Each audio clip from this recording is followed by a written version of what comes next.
जुगनू रे जुगनू रे जुगनू रे जुगनू जुगनू रे जुगനു रे जुगനു जुगനു കണ്ടോ നിന്റെ കണ്ണിൽ ഒരു പ്രചണ്ഡനം പ്രക്ഷോഭനം ദൃഷ്ടാടനം കേട്ടോ നിന്റെ കാതിൽ ഒരു ഹുമേളനം. ഈ ബ്ലസ്സി സാറിൻ്റെ സിനിമയും ഒക്കെ വളരെയധികം സംസാര വിഷയമായിക്കൊണ്ടിരിക്കുന്ന സമയത്ത് അദ്ദേഹത്തിൻ്റെ ആദ്യ ചിത്രത്തിലെ ഏറ്റവും ഐക്കോണിക് ആയിട്ടുള്ള ഒരു പാട്ട് പാടി. ബ്ലസ്സി സാറുമായിട്ടുള്ള അന്നത്തെ ഒരു എക്സ്പീരിയൻസ് എങ്ങനെയായിരുന്നു? അത് ഞാൻ അതിന് മുന്നേ 2 സിനിമ പാടിയിരുന്നു. മോഹൻ സിത്താര സാറായിരുന്നു മ്യൂസിക്. അപ്പം അതിന് ശേഷമാണ് എൻ്റെ മൂന്നാമത്തെ സിനിമയാണ് ശരിക്കും കാഴ്ചയിലെ ജുഗ്നൂർ എന്നുള്ള പാട്ട്. അത് ബ്ലസ്സി സാർ ആദ്യമായിട്ട് സംവിധാനം ചെയ്യുന്ന സിനിമയായിരുന്നു. അപ്പോൾ അത് യാദൃച്ഛികമായിട്ട് വന്ന് വിടുകയായിരുന്നു. എന്താ പറയുക, ഒരു ട്രാക്ക് പാടാൻ വേണ്ടി പോയതായിരുന്നു. ബട്ട് അന്ന് അവിടെ നൗഷാദ്, നമ്മളെ പ്രൊഡ്യൂസർ നൗഷാദ് ഇക്ക, അതുപോലെ പ്രിയപ്പെട്ട ബ്ലസ്സി സാറും അവിടെ ഉണ്ടായിരുന്നു. ചേതന സ്റ്റുഡിയോയിലായിരുന്നു എൻ്റെ റെക്കോർഡിങ് നടന്നത്. രാവിലെ മുതൽ തന്നെ അവരുണ്ടായിരുന്നു. ഒരു പാട്ട് ഇങ്ങനെ കേട്ടു, ഹിന്ദി ടച്ചിലുള്ള ഒരു കച്ച് ലാംഗ്വേജിലുള്ള പാട്ടായിരുന്നു. വളരെ മനോഹരമായിട്ടുള്ള പാട്ട്. അത് എന്താ പറയുക, കേട്ടു, സാറിന് ഇഷ്ടപ്പെട്ടു. അത് അക്സെപ്റ്റ് ചെയ്തുകൊണ്ട് മാത്രം എനിക്ക് ആ പാട്ട് കിട്ടിയതാണ്. പട്ടണത്തിലെ കൊട്ടകയിൽ സിനിമ കട്ടിത്തറ എന്ന് പറഞ്ഞിട്ട് 2013 ഞാൻ പാടിയതായിരുന്നു പിന്നാലെ എന്നുള്ള പാട്ട്. മമ്മൂക്കായും ദിലീപേട്ടനും ഒരുമിച്ച് ഒരു മൾട്ടി സ്റ്റാർ സിനിമ, അന്നത്തെ മൾട്ടി സ്റ്റാർ സിനിമയായിരുന്നു അത്. എം ജയന്തൻ്റെ സംഗീതത്തിൽ പാടിയായിരുന്നു. പക്ഷെ അന്ന് പാടിപ്പോയി. ആ സമയത്ത് കുറച്ച് സ്റ്റേജുകളിലൊക്കെ പാടിയിരുന്നു. ബട്ട് ഇപ്പോൾ കുറേ ഒരു 2-3 ആഴ്ചയായിട്ട് ഇൻസ്റ്റ തുറന്നു കഴിഞ്ഞാൽ അപ്പോൾ റീൽസിൻ്റെ പെരളിയാണ്. പട്ടണത്തിലുള്ള കൊട്ടം കഴിഞ്ഞുള്ള സിനിമ കട്ട്.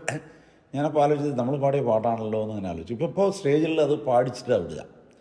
കഴിഞ്ഞ സ്റ്റേജിലും ഈ തൊട്ട് മെനഞ്ഞാന്ന് നടന്ന സ്റ്റേജിലും ഞാൻ ഈ പാട്ട് പാടാണ്ട് എന്നെ വിട്ടില്ല. ഈ പാട്ട് പാടിച്ചിട്ടാണ് സംഘാടകർ എന്നെ വിട്ടത്. എൻ്റെ പിന്നാലെ അൻവർ പാടിയ പാട്ടല്ലേ എന്ന് പറഞ്ഞിട്ട് പാടിച്ചിട്ടാണ് വിട്ടത്. അതൊരു എന്താ പറയുക, യാദൃച്ഛികമായിട്ട് വന്ന് ഭവിച്ചതാണ്.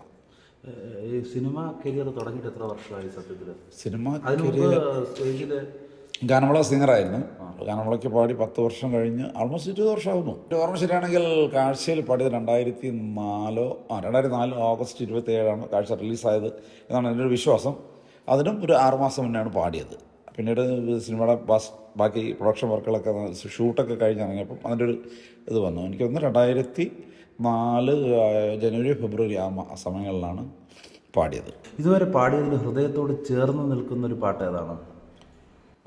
എല്ലാ പാട്ടും.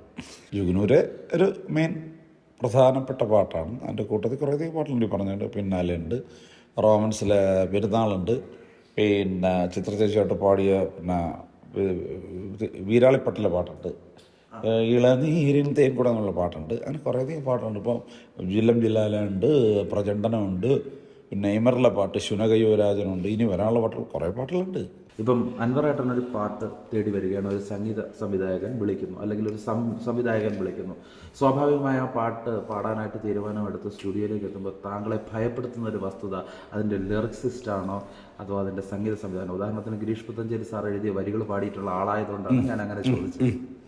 അതെ, പ്രമാണി എന്നുള്ള സിനിമയിൽ എനിക്ക് തോന്നുന്നു ഗിരീഷ് ചേട്ടൻ അവസാനമായിട്ട് എഴുതിയ സിനിമയാണെന്നാണ് എൻ്റെ വിശ്വാസം. പ്രമാണി സിനിമയിൽ 2 പാട്ട് ഞാൻ പാടിയിരുന്നു. കറകറങ്ങണ കിങ്ങണി താറാവേ നിൻ്റെ മുറമിട് നിറപറ നിറയണുണ്ടേ. മീറ്ററിങ് പക്കായിട്ടല്ലേ എഴുതിച്ചത് വിസിറ്റർക്ക് ഇഷ്ടപ്പെട്ടതിന് ശേഷമല്ലേ സിംഗറിനെ സെലക്ട് ചെയ്യുക. സിംഗർ ചെന്ന് ഒരു ഭാഗമായാൽ മതി എന്നുള്ളതാണ് എൻ്റെ ഒരു പ്രധാനപ്പെട്ട വിഷയം. അങ്ങനെ പ്രത്യേകിച്ച് പേടിക്കേണ്ട കാര്യങ്ങളൊന്നുമില്ല. 2 പേരും നേരെ തിരിച്ച് ഇഷ്ടപ്പെടുക ചെയ്യുക.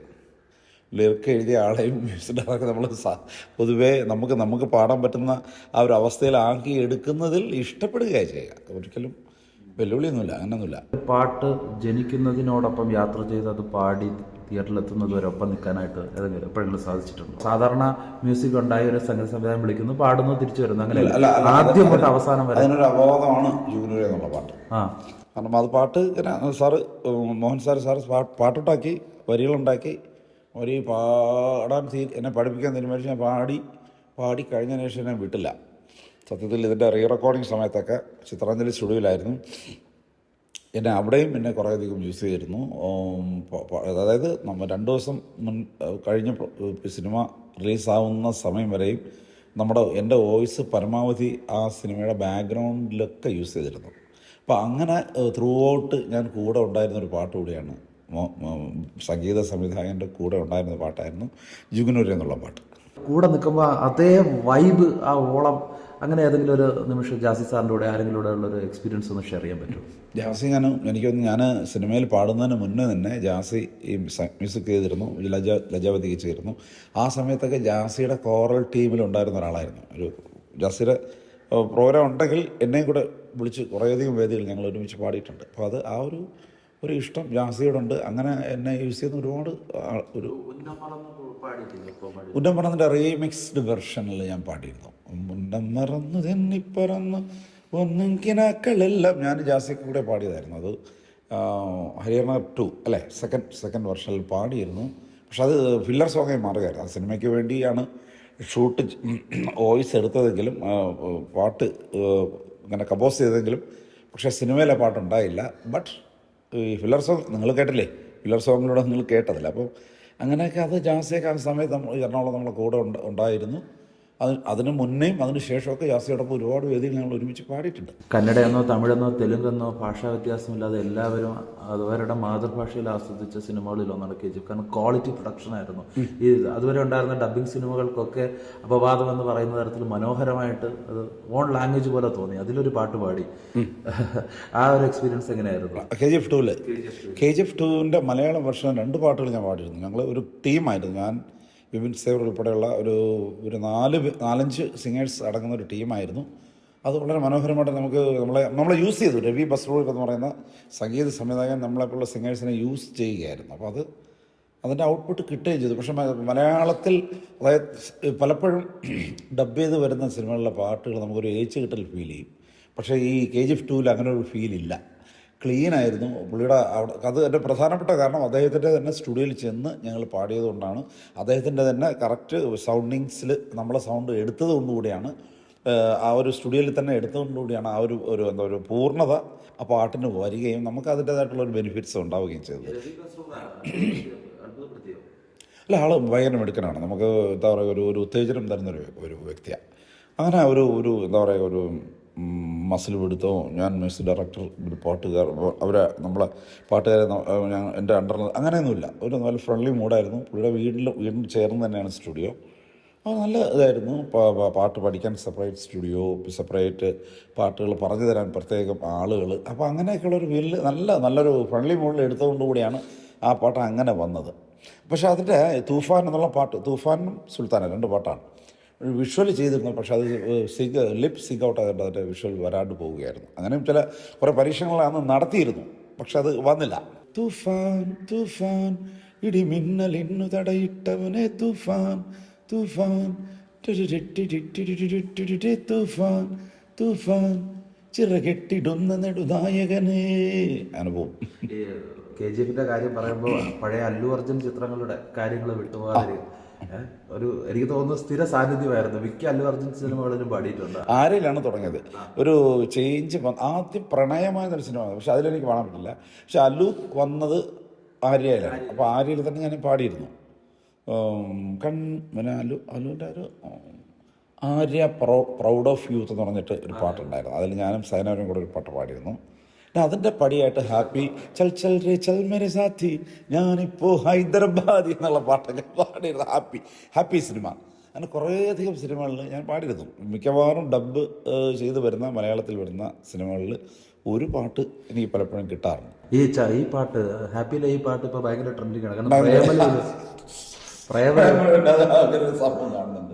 ഇപ്പോൾ ഈ ട്രെൻഡിങ് ആയിട്ട് 2-3 പാട്ട് വന്നിട്ടുണ്ട്. ഒന്ന് ഞാൻ പാടിയതിൽ ഈ പറഞ്ഞ 2013 ഞാൻ പാടിയ കമ്പത്തിലെ പിന്നാലെ എന്നുള്ള പാട്ട്.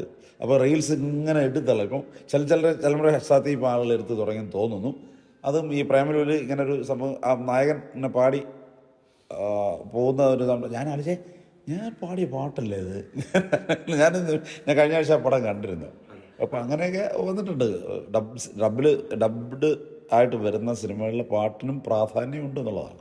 ചൽ ചൽ രേ ചൽ മേരെ സാഥി, ഞാനിപ്പോ ഹൈദരാബാദി, നവലോക പടവുകൾ തേടി നല്ലൊരു ജീവിത ലക്ഷ്യം നേടി, മനസ്സിൽ പാട്ടിലോ അലകൾ ഇളക്കി, ആവേശത്തി കടലായി മാടി വിളിക്കും മാർബൽ സ്വീറ്റ്.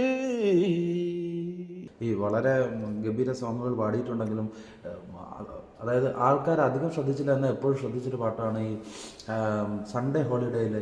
കാരണം ലിറിക്സ് കൊണ്ട് വ്യത്യസ്തമായൊരു പാട്ടായിരുന്നു. കണ്ടു നിന്റെ കണ്ണിലൊരു പ്രചണ്ഡനം, തുപ്ലോദയം, ദ്രുണ്യം, പിന്നെ വേടം തേടിയ മലഞ്ചരി, അങ്ങനെ കുറേയധികം പുതിയ വാക്കുകൾ ആ പാട്ടിൽ വന്നിട്ടുണ്ട്.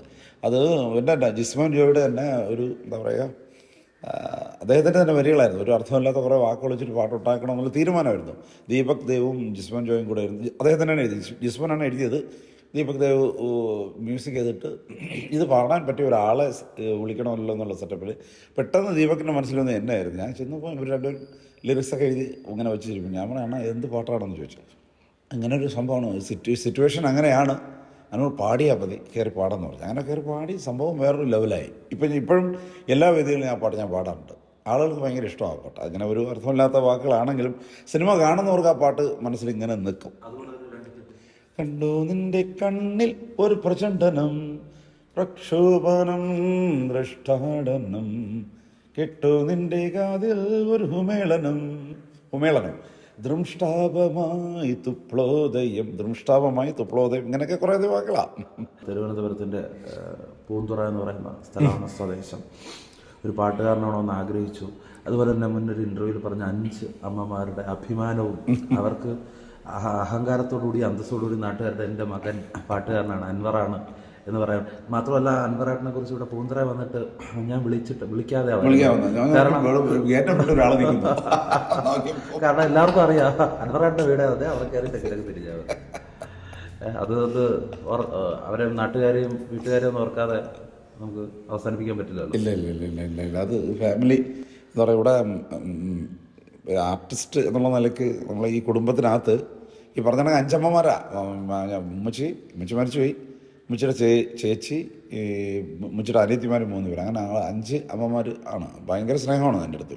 കാരണം ഒരു ആർട്ടിസ്റ്റ് എന്നുള്ള നിലയിൽ വേറെ ആരും നമ്മളെ ഫാമിലിയിൽ നിന്നില്ല. അപ്പോൾ അതിൻ്റെ തന്നെ ഒരു സ്വാഭാവികമായിട്ട് വരുന്ന ഒരു ഇതുണ്ടല്ലോ, ഒരു എൻ്റെ മോനാണ്, അതൊരു സംഭവമുണ്ട്. പിന്നെ പാട്ടുകാർക്ക് എന്നെ ഭയങ്കര ഇഷ്ടമാണ്.